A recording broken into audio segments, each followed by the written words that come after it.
The champagne glasses clinked into silence. 300 of the city's wealthiest elites stood frozen on the grand staircase of the Sterling estate. Caleb Sterling, the man of the hour, had a smirk plastered on his face, waiting for his ex-wife to walk through the doors in rags. He had invited her solely to destroy her dignity. But when the heavy oak doors swung open, it wasn't a taxi that idled outside. It was a convoy of 3 jet-black Rolls-Royce Phantoms. And when Sophia stepped out, she wasn't alone. On her arm was Alexander Knight, the most reclusive billionaire in the country, and trailing behind them were 3 identical, impeccably dressed children who looked exactly like Caleb. The smirk vanished. The nightmare had just begun.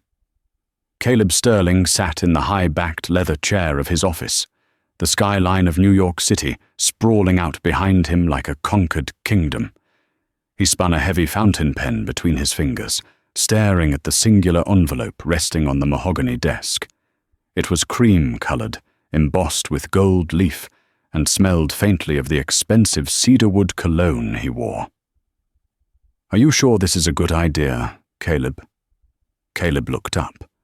Tiffany, his current wife, was lounging on the velvet sofa across the room. She was beautiful in a sharp, manufactured way. Blonde hair styled into rigid waves, nails painted a blood red that matched the soles of her shoes.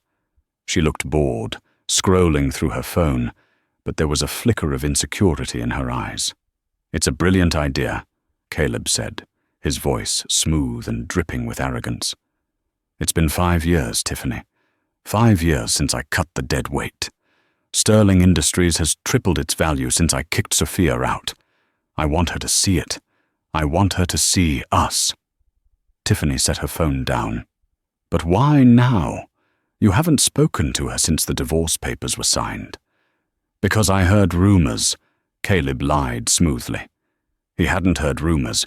He had hired a private investigator 6 months ago to check on her, hoping to find her struggling. The report had been vague. No fixed address, no employment history found.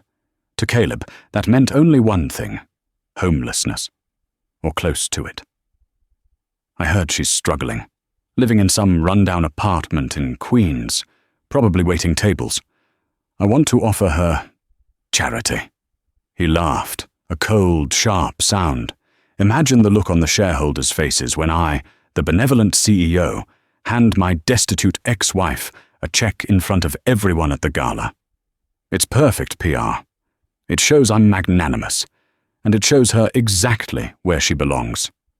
In the dirt." Caleb remembered the day he had thrown Sophia out. It was raining, a cliché, really, but it had added to the drama he so enjoyed. She had been weeping, begging him to reconsider, clutching her stomach. She had tried to tell him something that day, something about a doctor's appointment. But he hadn't listened. He was too busy moving Tiffany into the master suite. He had given Sophia 20 minutes to pack a bag, and security had escorted her off the premises. He had felt powerful then. He felt even more powerful now. "She might not come," Tiffany said, standing up and walking over to him. She draped her arms around his neck, checking her reflection in the window behind him. "If she's as poor as you think, she won't have anything to wear." "Oh, she'll come," Caleb sneered. "I sent a car service ticket with the invitation. Economy class, of course. She'll come because she's desperate. She'll think there's a chance I might take her back or give her money. And when she arrives, looking like a charity case, everyone will see that I made the right choice trading her in." He picked up the envelope and handed it to his assistant, who had been waiting silently by the door. "Send it," Caleb ordered.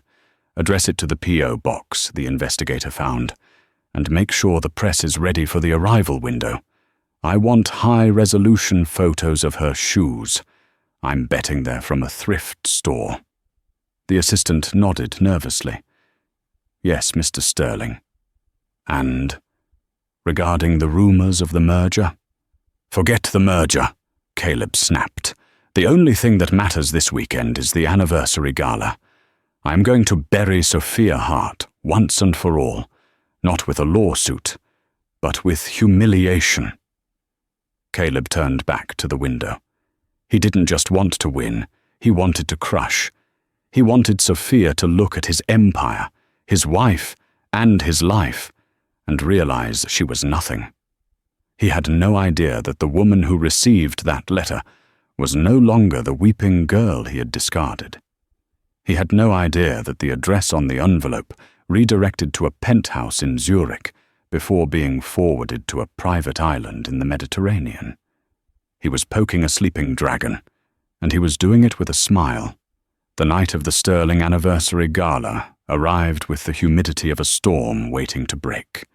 The Sterling estate, a sprawling mansion in the Hamptons, was lit up like a beacon. Searchlights swept the sky, and a line of luxury cars, Ferraris, Lamborghinis, Maybachs, snaked up the driveway, depositing the city's elite onto the red carpet. Caleb stood at the top of the grand staircase, tuxedo perfectly tailored, holding a glass of scotch. He checked his watch every 3 minutes. "Relax," Tiffany hissed into his ear. She was wearing a diamond necklace that cost more than most people earned in a decade. "You look manic." "She's late," Caleb muttered. "The invitation said 7:00 p.m. It's 7:45. Maybe she was too ashamed to show up." A voice laughed. It was reputable investor Roger Banks, a man Caleb was desperate to impress. "I heard about your little charity project for the evening, Caleb. Bringing the ex-wife back to flaunt the upgrade? Brutal. I love it." Caleb preened. "Just showing some mercy, Roger. She has nowhere else to go." The ballroom was buzzing with gossip. The story had leaked. Intentionally, of course. Everyone knew Sophia Hart was coming. They were like sharks smelling blood in the water, eager to see the woman who had lost the king of tech. They expected a tragedy. They expected a woman broken by time and poverty. Suddenly, the chatter in the room died down. The heavy oak doors at the entrance were being held open by the doormen, but no one walked in immediately. Then, the sound of an engine rumbled outside. Not the whine of a sports car, but the deep, guttural purr of heavy machinery. Caleb frowned and walked halfway down the stairs. "What is that?" Through the open doors, the guests could see the driveway. The valet was scrambling out of the way. A sleek, jet-black vehicle pulled up to the curb. It was a Rolls-Royce Phantom, but it was modified. Longer, armored, with flags fluttering on the hood. And it wasn't alone. A second Phantom pulled up behind it. Then a third. The guests gasped. This wasn't just wealth, this was state-level security. This was head of state money. "Who invited the president?" Roger Banks joked, but his voice wavered. The driver of the lead car, a man built like a tank in a charcoal suit, stepped out and walked around to the rear passenger door. He didn't just open it. He bowed slightly before pulling the handle. A leg emerged. Caleb squinted. He was expecting scuffed sneakers or cheap pumps. Instead, he saw a heel made of red chrome attached to a shoe that sparkled with crushed diamonds. Sophia Hart stepped out of the car. The silence in the ballroom was absolute. She was wearing a gown of midnight blue silk that seemed to flow like liquid water, cut high on the thigh and low in the back.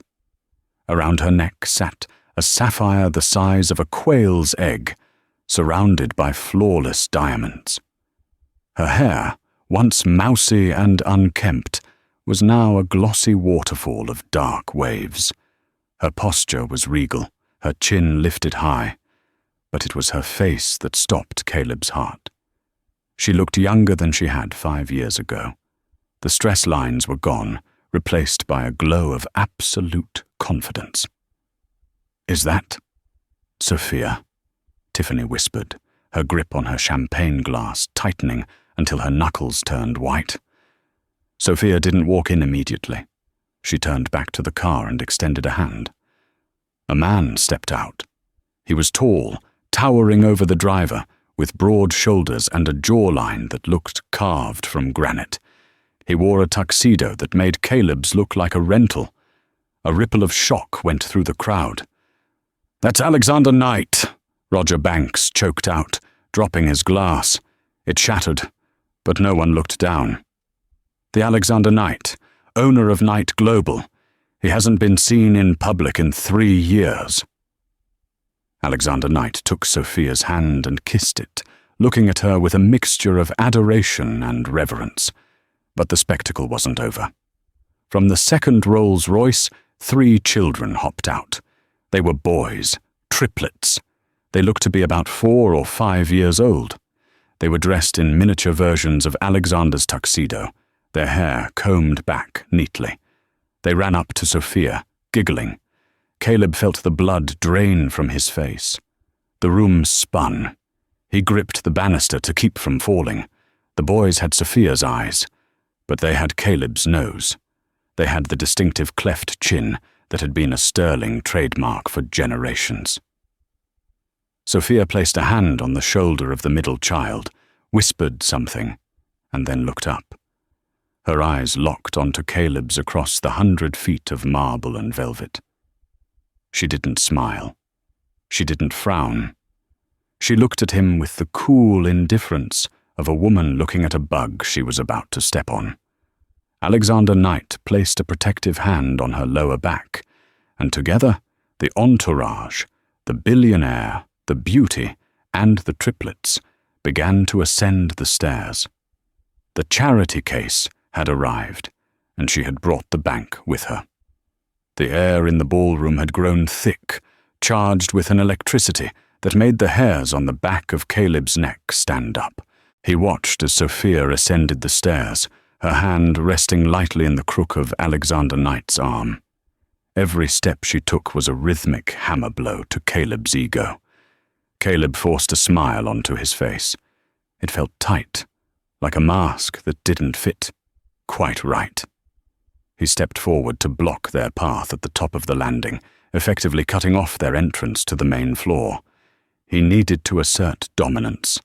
This was his house, his gala, his world. "Sophia," Caleb said, his voice loud enough to carry over the hush of the crowd. "I see you received my invitation, and you brought guests." He looked at Alexander Knight, feigning ignorance. "I don't believe we've met. Did you find this escort service online, Sophia? I hope he's charging you a reasonable rate. I'd hate for you to spend your alimony checks all in one place." A ripple of nervous laughter ran through the sycophants near the front, but it died quickly. Alexander Knight didn't blink. He looked at Caleb the way a lion looks at a yapping hyena, with mild amusement and lethal intent. "Caleb Sterling," Alexander said. His voice was a deep baritone that seemed to vibrate through the floorboards. "We haven't met face to face, no, but my legal team has been in contact with yours all week. I'm Alexander Knight." Caleb's stomach dropped. The takeover rumors. Knight Global had been aggressively buying up shares of Sterling Industries for months. Caleb had assumed it was a hostile corporate entity, a faceless board of directors. He never imagined the man dismantling his company was standing on his arm, escorting his ex-wife. "Mr. Knight," Caleb stammered, his arrogance faltering for a split second before he recovered. I wasn't aware you were acquainted with my ex-wife. She has a habit of attaching herself to successful men. It's a survival mechanism, I suppose." Sophia laughed.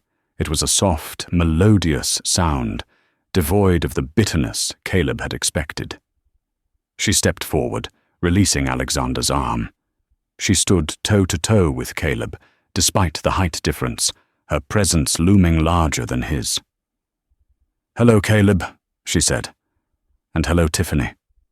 Tiffany, who had been shrinking behind Caleb's shoulder, stepped forward, her eyes narrowing. She smoothed her dress, trying to summon the superiority she usually felt around Sophia. "Sophia," Tiffany sneered, "you look different. Did you spend your settlement on plastic surgery? Or is this just a very good rental dress? Be careful not to spill anything on it. The deposit must be more than your rent." Sophia smiled, a genuine, dazzling smile that didn't reach her eyes. "Oh, Tiffany, always worrying about the cost of things. This isn't a rental. In fact, it's a prototype from my own couture line, Vengeance. We launch in Paris next week. You might have heard of it. We've been featured in Vogue for the last 3 months. Tiffany's mouth opened, but no sound came out. Vengeance was the hottest new luxury brand in Europe. Every celebrity was trying to get their hands on it. Tiffany herself had been on a wait list for a handbag for 6 weeks. You own Vengeance," Tiffany whispered, horror dawning on her face. "Founder and CEO, Sophia corrected gently. "And Alexander isn't my escort. He's my partner, in business and in life." Caleb felt the ground shifting beneath him. He had invited a beggar to mock her. Instead, a queen had arrived to dethrone him. He needed to regain control. He needed to hurt her. He looked down at the 3 little boys who were standing quietly by Alexander's legs. They were looking around the grand hall with wide, intelligent eyes. "And these?" Caleb asked, gesturing dismissively at the children. "Did you adopt, or are you running a daycare now to make ends meet? I can't imagine you found someone willing to have children with you, considering your history." He was referencing the fertility issues they had struggled with during their marriage, or rather, the issues he had blamed her for. He had constantly told her she was barren, broken, useless. Alexander stepped forward, his body shielding the children from Caleb's gaze. "Careful, Sterling. You are speaking to my family." "It's a simple question," Caleb pressed, sensing a weak spot. "Sophia was unable to conceive. We tried for years. So, unless a miracle occurred the moment she left my house, these children aren't hers biologically, just props for her little performance tonight." Sophia's expression hardened. The warmth vanished, replaced by a glacial stare that could freeze water. She took a step closer to Caleb, invading his personal space. She smelled of jasmine and expensive champagne, intoxicating and terrifying. "You think you know everything, don't you, Caleb?" she said softly, her voice carrying a dangerous edge. "You think you know my story, but you stopped reading the book the moment you threw it in the trash." She turned to the crowd, addressing the hundreds of onlookers who were hanging on her every word. "Caleb invited me here tonight to humiliate me," she announced, her voice clear and steady. "He thought I was destitute. He thought I was broken. He wanted to show you all how much better off he is without me. But the truth is, Caleb Sterling didn't make me. He held me back." She turned back to Caleb. "You want to know about the children, Caleb? You really want to discuss this here, in front of your investors, your press, and your wife?" Caleb scoffed. "I have nothing to hide. Exposure is what you fear, Sophia, not me. Tell us, who is the poor father you duped into this?" Sophia looked at Alexander. They shared a silent look, a communication so deep it made Caleb feel like an outsider in his own home. Alexander gave an almost imperceptible nod. Sophia turned back to Caleb, a cruel smirk playing on her lips. "Very well," she said. "Let's talk about the father." The tension in the room was palpable. The waiters had stopped serving drinks. The band had stopped playing. The only sound was the distant hum of the air conditioning and the collective breathing of New York's high society. Sophia gestured to the 3 boys. "Liam, Noah, Ethan, come here, please." The triplets stepped forward. They were remarkably well behaved, moving with a grace that belied their age. They stood in a line, looking up at Caleb with curious, identical expressions. Now that they were closer, Caleb felt a strange itch in the back of his brain, a sense of déjà vu he couldn't quite place. He looked at the boy on the left, Liam. The boy had dark hair that curled slightly at the ears. He had a strong, defined jawline, even for a 4-year-old. And then Liam frowned. It was a specific frown, a crinkling of the forehead and a slight pout of the lower lip. Caleb froze. That was his frown. He had seen that exact expression in the mirror 1,000 times. He had seen it in his father and his grandfather before him. He looked at the second boy, Noah. Noah was adjusting his cufflinks, a nervous tick. Caleb did the exact same thing when he was negotiating a deal. He looked at the third boy, Ethan. Ethan had heterochromia. One eye was blue, the other was a striking hazel. It was a rare genetic trait, a trait that ran in the Sterling family. Caleb's grandmother had it. Caleb's uncle had it. The glass of scotch slipped from Caleb's hand. It hit the marble floor with a deafening shatter, splashing amber liquid over his patent leather shoes. He didn't even flinch. "No," he whispered. The word escaped his lips like a dying breath. He looked up at Sophia. She was watching him, her eyes searching his face, waiting for the realization to hit. "Do the math, Caleb," she said coldly. Caleb's mind raced. He had kicked her out 5 years ago, December 12th. It was snowing. She had been crying. The timeline. If the boys were 4.5 years old, that meant they were conceived. 5 years and 2 months ago, Caleb muttered, his voice trembling.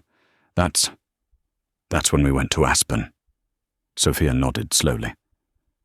"The last weekend we were truly together, before Tiffany moved into your office, before you started coming home late, before you decided I was dead weight." You were pregnant?" Caleb asked, his voice rising in disbelief. "When I kicked you out? When I had security drag you to the curb?" "I tried to tell you," Sophia said, her voice trembling with suppressed rage.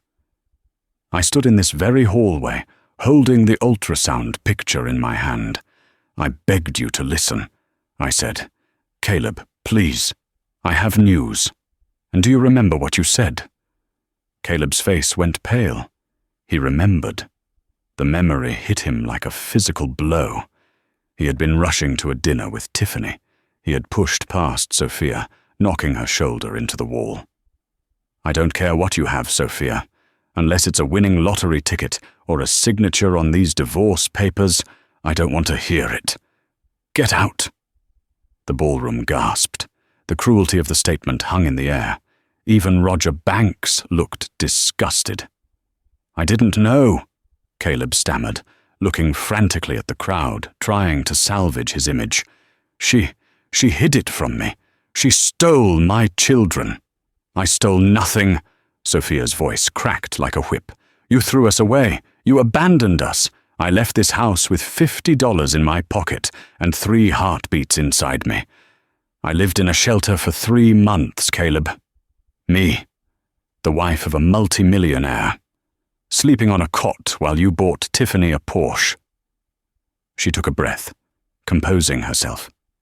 Alexander placed a hand on her shoulder, grounding her. "I raised them," Sophia said. "I built a company from the ground up while changing diapers and heating bottles. I did it all without a penny from you. Alexander found me when the boys were 2. He didn't care about my past. He helped me build my future. He is the only father they have ever known." Caleb's shock was quickly being replaced by a greedy, desperate anger. He looked at the boys again. They weren't just children anymore. They were heirs. They were Sterlings. They were the legacy he had always wanted, but never thought he could have. And now, seeing them standing there, dressed in finery, clearly intelligent and healthy, he wanted them. They are my sons, Caleb snarled, stepping forward aggressively. They are Sterling blood. You had no right to keep them from me. I have rights. I have parental rights. He reached out, his hand grasping for Liam's arm.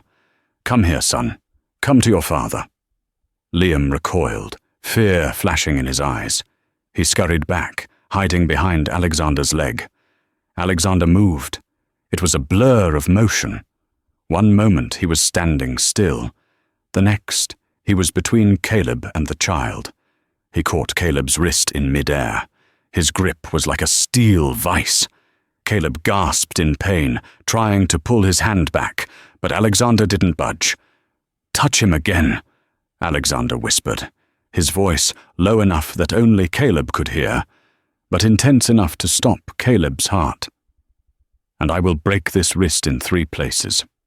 You gave up your rights when you signed those divorce papers and denied any possibility of pregnancy. My lawyers have the documents where you explicitly stated you wanted no ties to Sophia. Alexander shoved Caleb's hand back. Caleb stumbled, nearly tripping over his own feet. This isn't over, Caleb shouted, his face turning a blotchy red. I will sue you. I will take them. I have the best lawyers in the city. You think you can walk in here and parade my children in front of me? I'll bankrupt you. Sophia laughed again, but this time it was a dark, dangerous sound. She reached into her clutch and pulled out a folded piece of paper. You really should check your email more often, Caleb, she said, or perhaps talk to your chief financial officer. What are you talking about?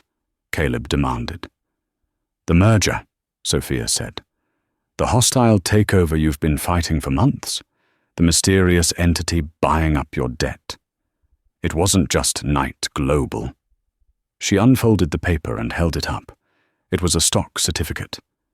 It was a joint venture, she declared, between Knight Global and Vengeance Holdings.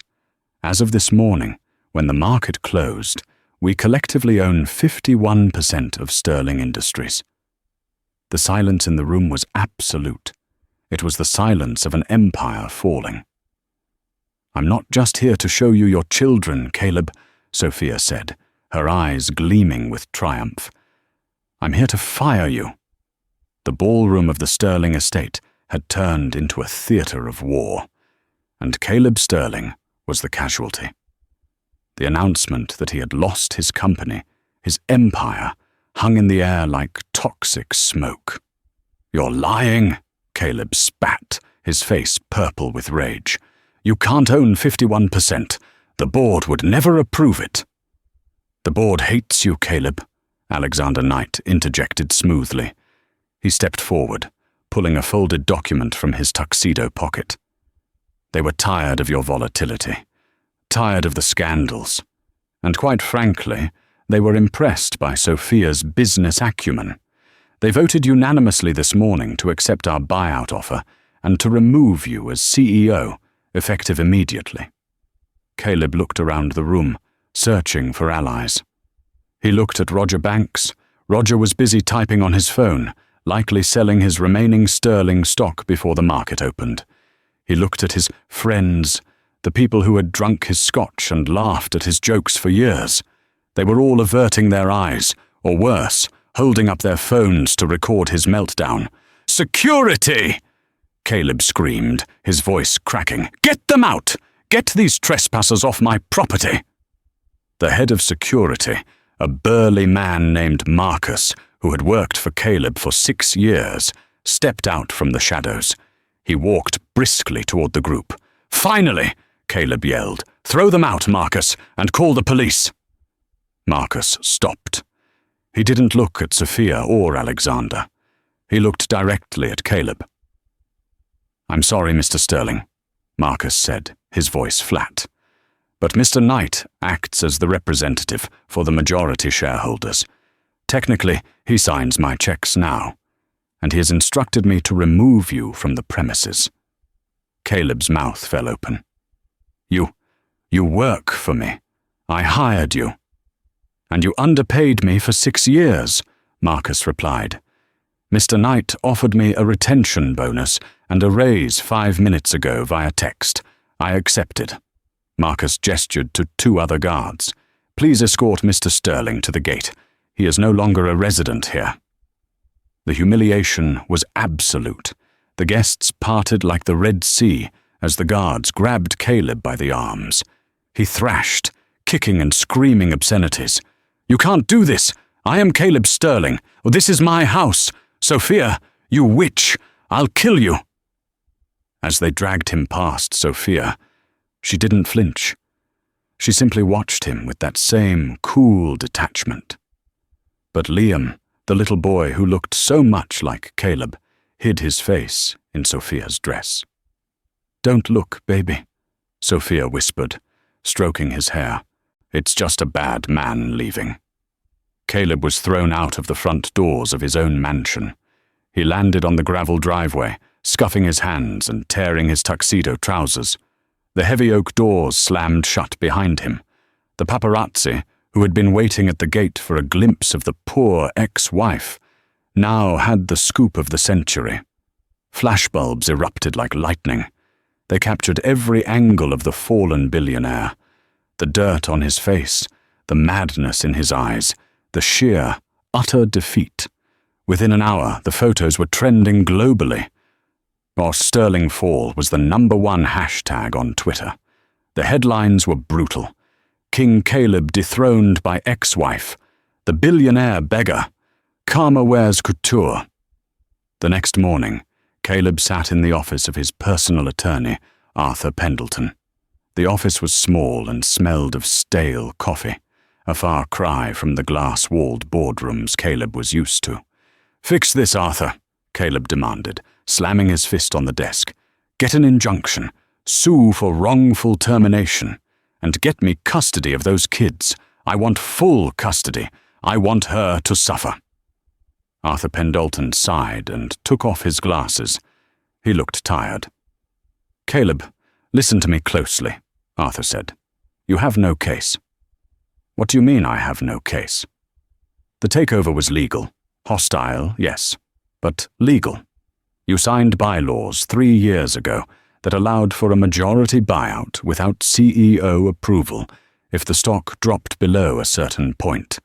And the stock did drop, thanks to your recent public spending sprees and the rumors of instability." "What about the kids?" Caleb insisted. "I'm their father. DNA doesn't lie." Arthur pulled a file from his drawer. "I pulled the divorce settlement this morning. Caleb, look at page 42. You insisted on a clause, clause 18b, that stated, 'Both parties waive all rights to future claims of paternity or maternity regarding any unborn children not disclosed at the time of signing.' You put that in there because you were paranoid.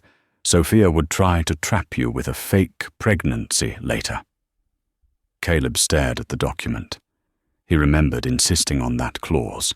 He had thought he was being brilliant, protecting his assets from a gold digger. "You signed away your rights," Arthur said. "If you take this to court, the judge will laugh at you, especially after the video of you screaming threats at them last night. You're seen as unstable. If you push for custody, Sophia's lawyers, who are likely the best in the world, backed by Knight money, will destroy you. They'll dig up every skeleton in your closet. The escorts, the offshore accounts, the tax evasion." Caleb went cold. "How do you know about the accounts?" "Everyone knows, Caleb," Arthur said quietly. "The SEC called me an hour ago. They're launching an investigation. Your assets have been frozen pending the inquiry." Caleb slumped back in his chair. He was trapped. No company, no home, no children, and now no money. He had one thing left, one person who stood by him. Tiffany. She loved him. She had told him so 1,000 times. She wasn't like Sophia. She understood the lifestyle, but she also understood him. They would rebuild together. They would move to a smaller place, maybe in Connecticut, and start over. "I have to go," Caleb said, standing up shakily. "I need to see my wife." The ride to Manhattan was a humiliation Caleb Sterling had never experienced in his 42 years of life. His corporate credit cards had been declined by the private car service, forcing him to hail a yellow taxi like a common tourist.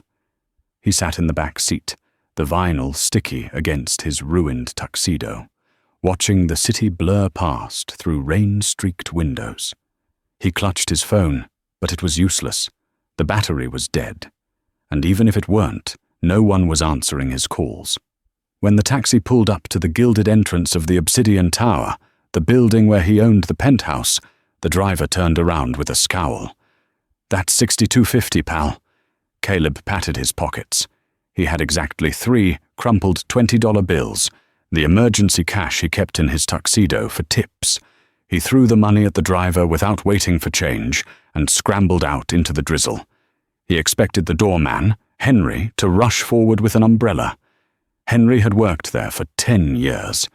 Caleb gave him a $500 bonus every Christmas, but Henry didn't move.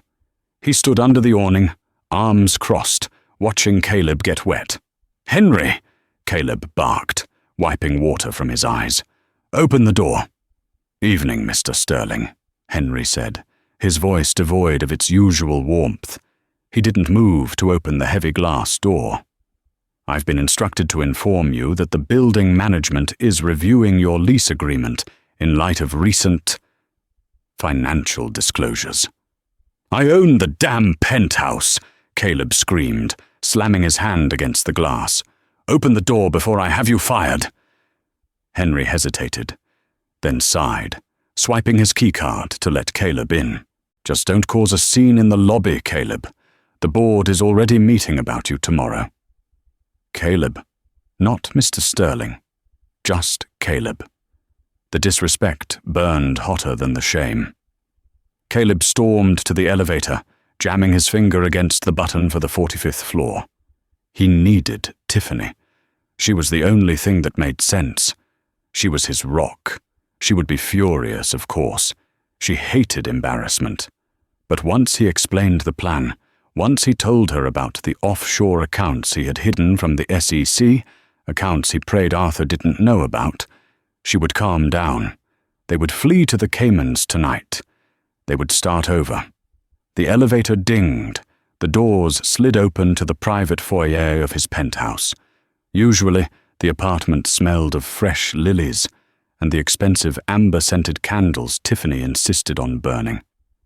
Tonight, it smelled of dust and urgency. "Tiffany," Caleb called out, his voice echoing in the hallway. "Tiffany, I'm home. We have to pack. Immediately." He walked into the living room and froze. The room, usually a magazine-perfect display of Italian leather furniture and modern art, looked like it had been ransacked. The drawers of the antique mahogany sideboard were pulled out and emptied. The abstract painting over the fireplace, a piece worth $200,000, was gone, leaving a pale rectangle on the wall. And in the center of the room stood Tiffany. She wasn't crying. She wasn't pacing. She was methodically wrapping a diamond necklace in a silk scarf and placing it into a large, open Louis Vuitton trunk. There were 3 other trunks, already closed and lined up by the door. She looked up as Caleb entered. She was dressed not in her usual evening wear, but in a sharp, slate-grey traveling suit. She wore oversized sunglasses, though the lights were dim. "You're packing," Caleb breathed, a wave of relief washing over him. He rushed toward her. "Thank God, you heard the news. You're smart, Tiff. We need to get to the airport. I can charter a plane if we use the emergency account." He reached out to hug her, desperate for human contact, desperate to feel that he wasn't alone in the universe. Tiffany took a smooth step back. Caleb's arms grasped at empty air. "There is no we, Caleb," she said. Her voice was calm, almost bored. It was the tone she used when sending back a bottle of wine at a restaurant. Caleb blinked, water dripping from his hair onto the hardwood floor. "What?" I said. "There is no we," Tiffany repeated, lowering her sunglasses to look him in the eye. Her blue eyes were clear and cold. "I'm going to the airport, yes. My flight to Dubai leaves in 2 hours, but you aren't coming." "Dubai?" Caleb stammered. "Why Dubai? We don't have accounts in Dubai." "I do," Tiffany said. She snapped the trunk shut and locked it. "I opened them 3 months ago, right around the time I saw the quarterly reports you tried to hide in your study. I knew the ship was sinking, Caleb. I just didn't realize it would capsize this fast." The room seemed to tilt. Caleb grabbed the back of a sofa to steady himself. You were planning this?" "Please," Tiffany scoffed. She walked over to the wet bar and poured herself a glass of water, not offering him one. "Do you think I married you for your sparkling personality? You're a narcissist, Caleb. You're cruel, petty, and frankly, exhausting to be around. I earned every penny of this lifestyle by listening to your endless monologues about how great you are." "I love you," Caleb cried, the desperation rising in his throat like bile. "I gave you everything.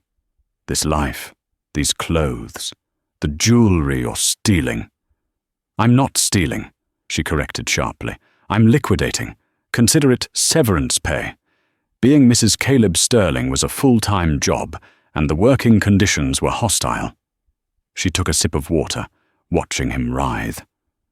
"You treated Sophia like garbage because she ceased to be useful to you. Did you really think I wouldn't learn from her mistake? I wasn't going to wait for you to trade me in for a younger model. I decided to cash out while the stock was still high. But the prenup..." Caleb grasped at the last straw of control he had. "You can't take the jewelry. The prenup says if you leave with what you came with." Tiffany smiled. It was a terrifying expression, predatory and triumphant. "Oh, the prenup," she murmured. "The one kept in the wall safe? The safe that has a combination of your birthday? Really, Caleb, you made it too easy." She pointed to the fireplace. A pile of ashes sat in the grate. "I burned it," she said simply, "along with the digital backup you kept on that external hard drive. And just to be safe, I paid your lawyer, Arthur, a very generous consulting fee last week to lose his copy. Arthur always did like cash." Caleb felt his knees give way. He sank onto the floor, the dampness of his trousers soaking into the rug. His entire world was being dismantled by the woman he slept next to every night. "How could you?" he whispered. "I trusted you." "That was your second mistake," a male voice said from the hallway. Caleb spun around on the floor. Walking out of the master bedroom was not a lawyer or a business rival. It was worse. It was Julian, the 24-year-old personal trainer who came to the penthouse 3 times a week to help Tiffany with her core strength. He was wearing one of Caleb's cashmere sweaters. It fit him better than it fit Caleb. "Hey, Caleb," Julian said with a smirk, hoisting 2 of the heavy trunks as if they weighed nothing. "Rough night, huh?" Caleb looked from Julian to Tiffany. The betrayal was so complete, so absolute, it left him breathless. "You and him?" Caleb rasped. "For about 6 months," Tiffany admitted, checking her diamond-encrusted watch. "He listens, Caleb, and he doesn't bore me with talk about stock options." She walked over to the door, her heels clicking rhythmically, a countdown clock to the end of his life. Julian followed her, pausing only to step over Caleb's legs. At the door, Tiffany paused.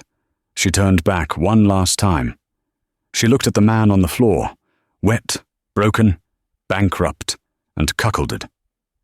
"You know the funniest part?" she said softly. "Sophia sent me a gift basket when we got married.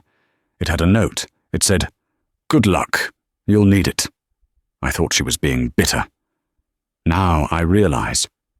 She was warning me. She put her sunglasses back on. Goodbye, Caleb. Don't wait up. The heavy door clicked shut with a sound like a gunshot. Caleb sat in the silence of the empty penthouse. The only sound was the rain beating against the panoramic windows. He looked around at the shadows where his life used to be. He crawled over to the spot where the pre-nup had been burned. He reached into the cold grate, his fingers touching the grey ash. It crumbled into dust. He had built a fortress to keep the world out, but he had locked himself in with the enemy. He curled into a ball on the floor, the smell of soot and expensive perfume filling his nose, and let out a scream that no one, not the doorman, not his wife, and certainly not the city he once ruled, cared to hear. 2 years later, the winter wind whipped off the Hudson River, turning the streets of Hoboken, New Jersey, into tunnels of freezing grey slush. It was the kind of cold that seeped through the soles of cheap shoes, settling deep into the bones. Inside Sal's 24-hour diner, the air was thick with the smell of frying bacon, stale coffee, and wet wool. It was a far cry from the scent of imported orchids and cedarwood that used to define Caleb Sterling's life. But Caleb Sterling didn't exist anymore. The man wiping down the laminated counter was just Cal. He looked 20 years older than the man who had stood at the top of the Sterling estate staircase. His hair, once dyed and styled to perfection, was now steel grey and thinning. Deep lines were etched around his eyes and mouth, not lines of laughter, but tracks left by stress and sleepless nights. His hands, which used to sign million-dollar checks, were red, chapped, and scarred from hot water and harsh detergents. "Cal, order up on table 4, Sal, the owner, yelled from the kitchen window. Sal was a good man, but he didn't care about Caleb's past. He only cared that the dishes were clean and the coffee was hot. "Coming, Sal," Caleb said, his voice raspy. He balanced 3 plates of eggs and a side of toast on his arm. He moved with a practiced, humble efficiency. The arrogance that had once made him walk like he owned the earth was gone, replaced by the shuffle of a man who just wanted to get through the day without trouble. He approached table 4. A young couple sat there. The man was wearing a suit that cost more than Caleb's current annual income, a bespoke navy pinstripe. He was on his phone, furiously typing, while his date, a pretty young woman with sad eyes, stared into her coffee. "Market is going crazy," the man muttered, ignoring the woman. "I told the broker to short the stock. If he didn't do it, I'm firing him." Caleb placed the plates down gently. Steak and eggs, medium rare, and the veggie omelette. The man in the suit didn't look up. He waved a dismissive hand at Caleb. Yeah, just keep the coffee coming.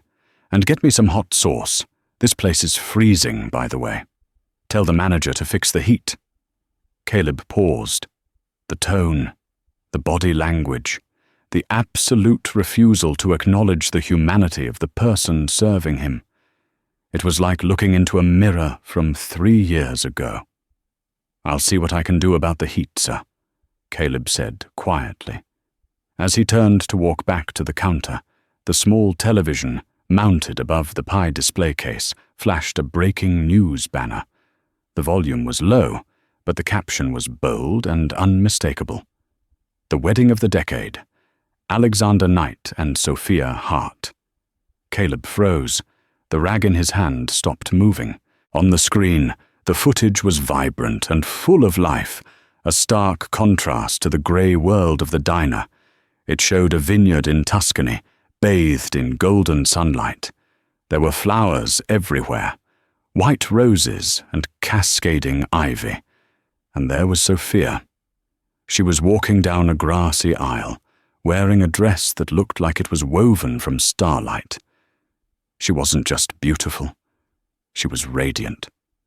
She was laughing, her head thrown back, holding the hand of Alexander Knight. Alexander looked at her with a devotion that made Caleb's chest ache with a hollow, thumping pain. But it was what came next that stole the breath from Caleb's lungs. Running ahead of the couple, tossing flower petals into the air with reckless abandon, were 3 boys: Liam, Noah, and Ethan. They were 6 years old now. They had shot up in height, their limbs long and lanky. They were dressed in miniature cream-colored suits. Noah was laughing at something Ethan said. Liam was holding a sign that said, "Here comes Mum." They looked healthy. They looked loved. They looked happy. Caleb stared at the screen, entranced. He searched Liam's face, the boy who bore the strongest resemblance to him. He looked for a shadow, a hint of missing something, a sign that the boy needed his biological father. He found nothing. Liam's face was bright, his smile wide and unencumbered by the trauma of his parents' past.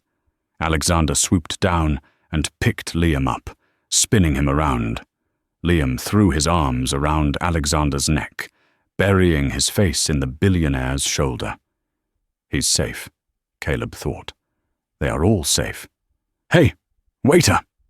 The shout from table 4 snapped the spell. The young man in the suit was glaring at Caleb. "I asked for hot sauce 5 minutes ago. Are you deaf or just stupid?" The diner went quiet. A few regulars looked up from their newspapers. Sal poked his head out of the kitchen. Caleb turned slowly. He walked back to the table, the bottle of hot sauce in his hand. He set it down on the table. "I apologize," Caleb said softly. "I was distracted." "Distracted?" The young man scoffed. "Do you know who I am? I have a meeting in 20 minutes that's worth more than this entire building. I don't have time for your incompetence." He turned to his date. "Can you believe this guy? This is why you stay in school, babe, so you don't end up wiping tables at 50. The girl looked mortified. "Brad, stop. It's fine." "It's not fine," Brad snapped. "It's pathetic." Caleb looked at Brad. He saw the Rolex on his wrist.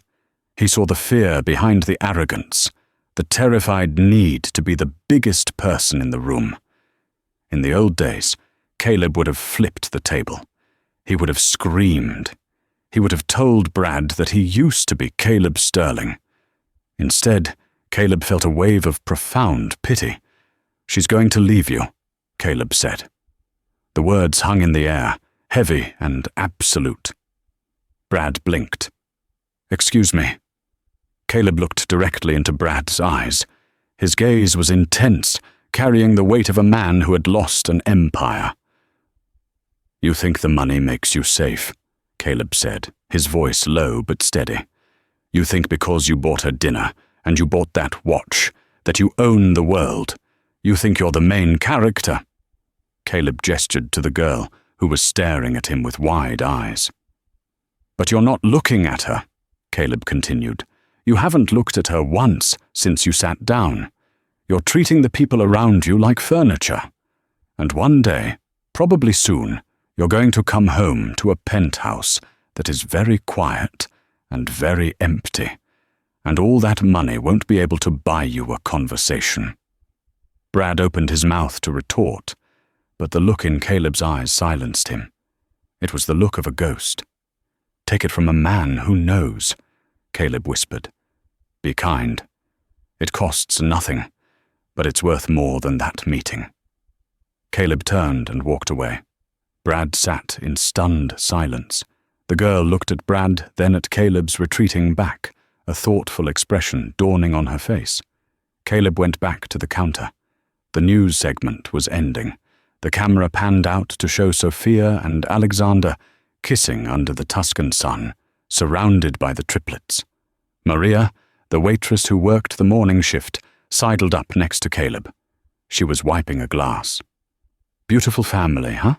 she asked, nodding at the screen. "That's that billionaire night. I read in the paper the kids are triplets. Miracles, they call them." Caleb picked up a dirty mug and submerged it in the soapy water. The heat stung his cracked hands. but it felt grounding. Real. Yeah, Caleb said, his voice rough. Miracles. Maria squinted at him. You know, Cal, sometimes when the light hits you right, you look a little like that kid. The one on the left. Caleb scrubbed the mug harder. He closed his eyes for a second, picturing the reception that was surely happening right now in Italy. The music, the laughter, the toasts. He thought about the DNA test he could have demanded, the court battles he could have fought, the disruption he could have caused. But he realized that Sophia was right. He hadn't been a father. He had been a donor. A father is the man who stays. A father is the man who protects. No, Caleb said, opening his eyes. He looked at Maria with a sad, resigned smile.